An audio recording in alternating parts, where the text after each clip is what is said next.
हफ्ते की मेहनत के बाद वो ढाबा बनकर तैयार हो गया। बाहर से बिल्कुल फ्रिज जैसा, ऊपर बड़े बड़े अक्षरों में लिखा था फ्रिज ढाबा। हो गया, बस बना ही दिया मैंने। वो घर पहुंचा। क्या हुआ, इतनी जल्दी आ गया? मीना, ढाबा तैयार हो गया, फ्रिज ढाबा। आज मैं लेकर जाऊंगा तुझे, देखना। मुझे कोई मतलब नहीं इन सब से, ना मैं देखूंगी ना आऊंगी। सुखराम खड़ा रहा, उसके चेहरे से मुस्कान गायब हो गई। वो चुपचाप घर से बाहर निकल गया।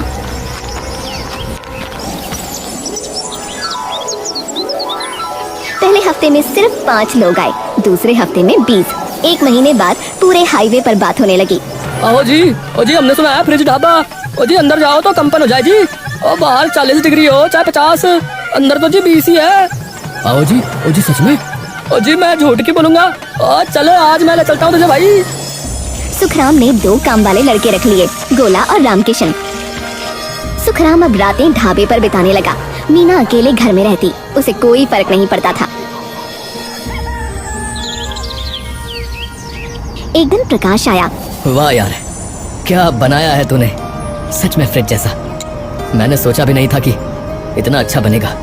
अरे यार, सब तुम्हारी ही वजह से। तुम ना होते तो। अरे चुप यार, न जाने क्या क्या बोलता रहता है। मैं तो बस मदद कर रहा था यार, मेहनत तो तेरी ही है।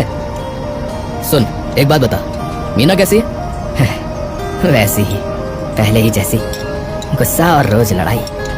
लेकिन अब मैं सुनता नहीं, बस ढाबा संभालता हूँ। बहुत देर तक बातें की, पुरानी यादें, नए सपने। रात गहरी हो गई। प्रकाश चला गया। सुखराम ढाबे के बाहर बैठा था। उसने ढाबे की तरफ देखा। वो सोच रहा था, कम से कम मेरा दोस्त तो है जो समझता है मुझे।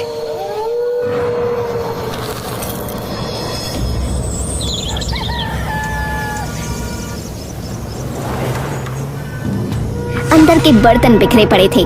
गोला, रामकिशन भाग दौड़ कर रहे थे। अरे ये क्या हुआ है? हम कुछ नहीं जानते मालिक, हम तो रात में चले गए थे। हमारे पीछे पता नहीं कौन आया। किसी गांव वाले की हरकत लगती है। लगता है किसी को मेरी तरक्की से मिर्च लग रही है।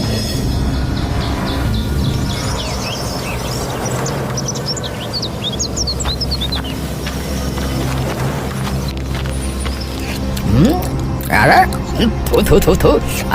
अरे इसमें तो नमक है भाई। अरे जलेबी में नमक कौन डालता है? पागल हो गए हो क्या?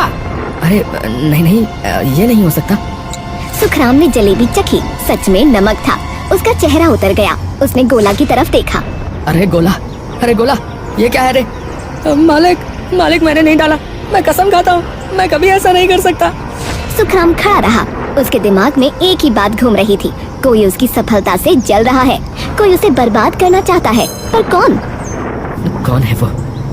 कौन जल रहा है मुझसे? कौन कर रहा है ऐसा?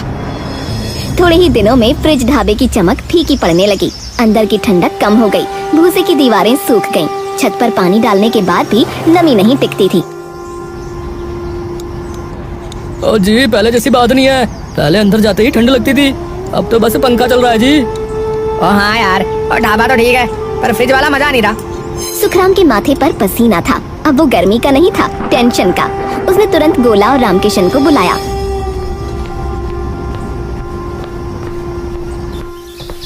क्यों हो रहा है ये सब? मैं सब कुछ ठीक ही कर रहा हूँ, फिर ऐसा क्यों? पता नहीं मालिक, क्या दिक्कत है? हाँ पता नहीं मालिक। अब सुखराम की नजर गोला और रामकिशन पर शक से पड़ने लगी। वो उनके हर हाव भाव पर गौर करता। रात को वो देर तक ढाबे पर अकेले बैठता। एक रात अंधेरा घना था। आधी रात के करीब सन्नाटा था। तभी आवाज आई, खट खट खट, जैसे कोई दीवार खोद रहा हो। ये क्या हो रहा है? ये कैसी आवाज है? उसने मोबाइल की लाइट जलाई। बाहर आया, कोई नहीं, खाली सड़क, सन्नाटा। वो वापस अंदर गया। तभी उसकी नजर दीवार पर पड़ी। एक छोटा सा छेद, भूसा बाहर निकला हुआ था।